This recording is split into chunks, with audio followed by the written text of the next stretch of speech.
the beginning of the good news of Jesus, the Anointed One, the Son of God. With these powerful words, Mark introduces us to his gospel and to the story that will follow. In these simple words, Mark gives us everything we will need to know to understand what is to follow. The beginning. Those who know their Bible will hear that word resonate with the majesty and the power of creation. In the beginning, the opening line of Genesis. But for Mark, this is also the beginning of a story that will continue. A beginning of a story that will suck us in.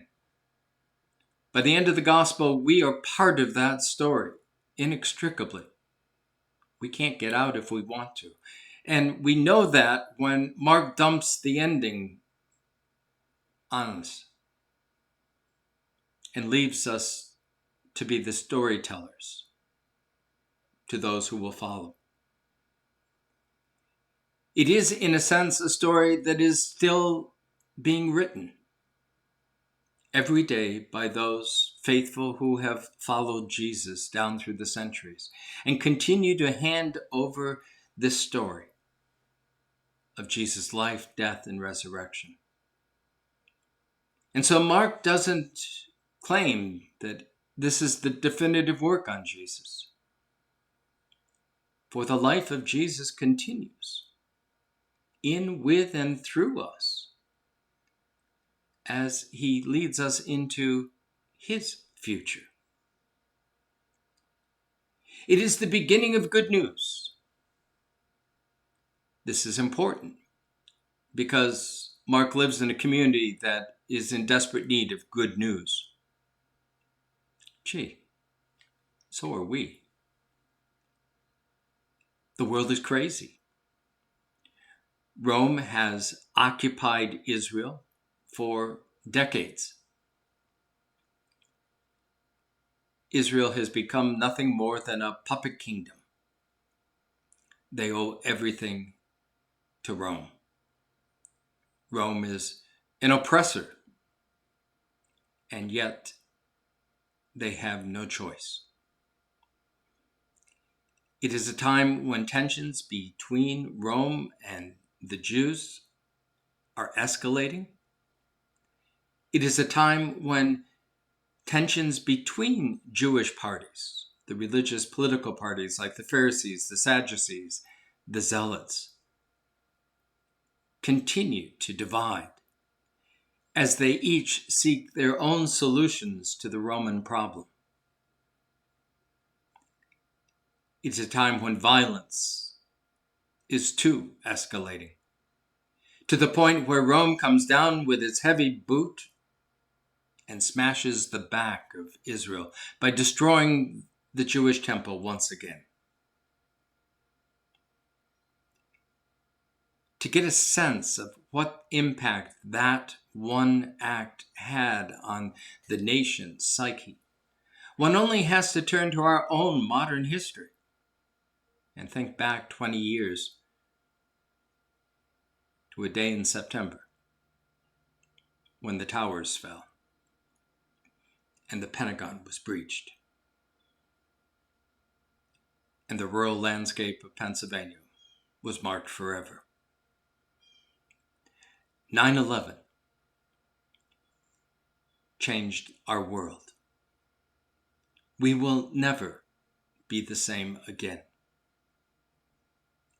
It struck deep to our core, our sense of who we are as a nation, our innocence, our invulnerability.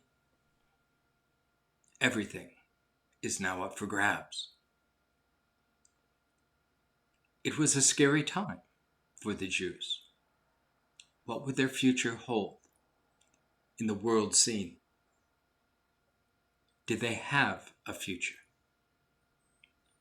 What would happen to their children and their children's children? It is a frightening time. It is also a time within the religious community where there is growing tensions between the followers of Jesus and the more Orthodox Jewish community. How can they resolve the tension? Can it be resolved? It's still very much an ongoing issue within Mark's community. Can they remain faithful Jews and still follow Jesus? So the question of who this Jesus is a critical question for Mark's community and for those communities of Christians that will follow. And this lies behind the story. Mark introduces us to Jesus. He is the Anointed One, a good Jewish title. The Christ, or the Messiah, is the one whom Jews have expected to deliver them ever since their exile in Babylon. The first of these messiahs was Cyrus, king of Persia, who released them from their bondage to the Babylonians and allowed them to come home and rebuild Jerusalem. But their freedom didn't last long.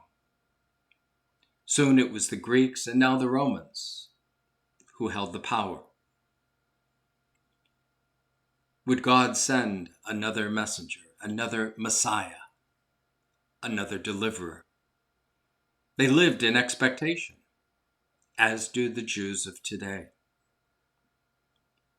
Mark's claim is that Jesus is this Messiah, this Anointed One, this one like David before us, who will restore the nation of Israel.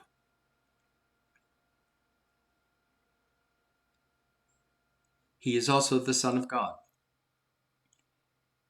This sounds like an ominous title to us. But for the pagan world to which Mark was also addressing, if not directly, at least they were overhearing this story,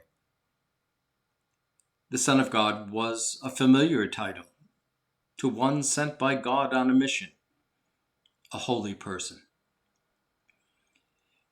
And so in those two titles, Mark entices Jews and non-Jews to come to the story.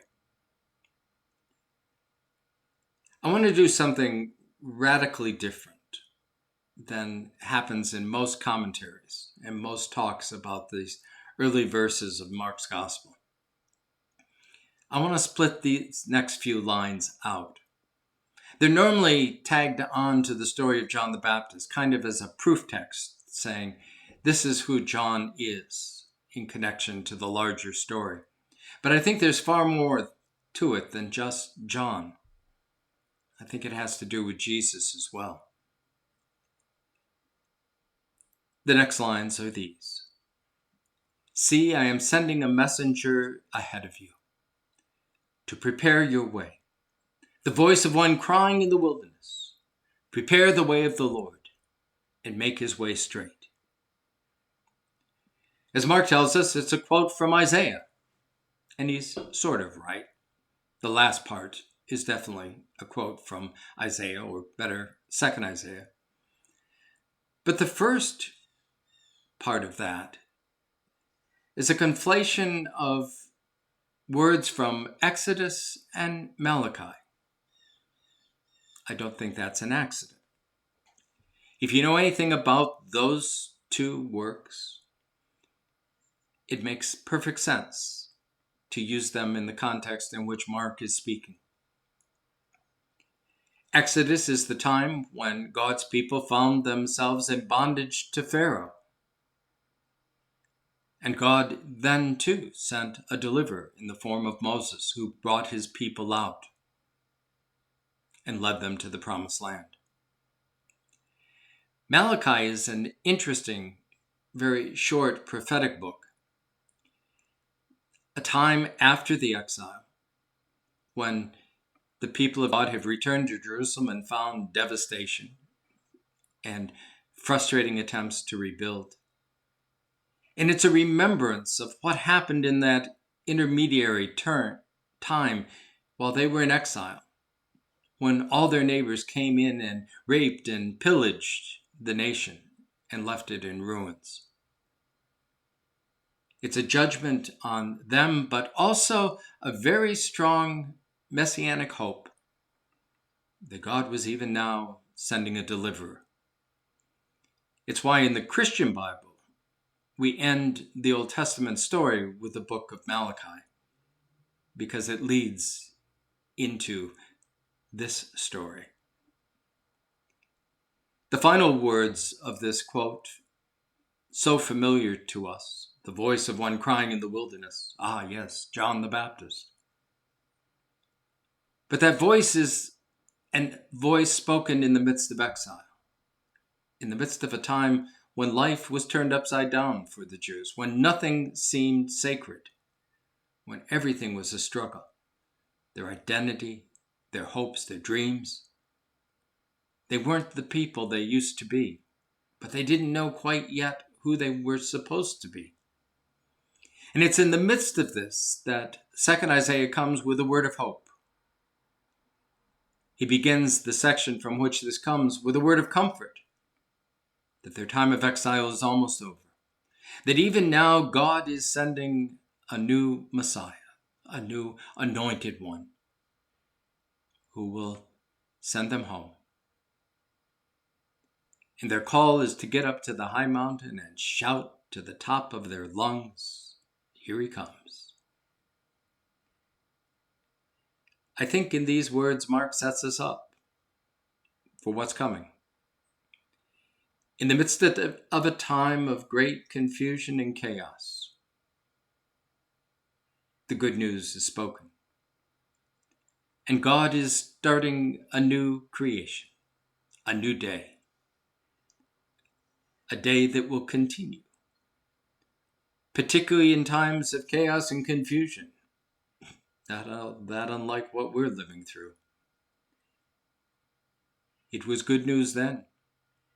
It shall be for us good news, that God has not left us to our own devices, but continues to walk with us in Jesus the Christ, the resurrected one, continuing to bring order out of chaos, speech out of silence, life out of death.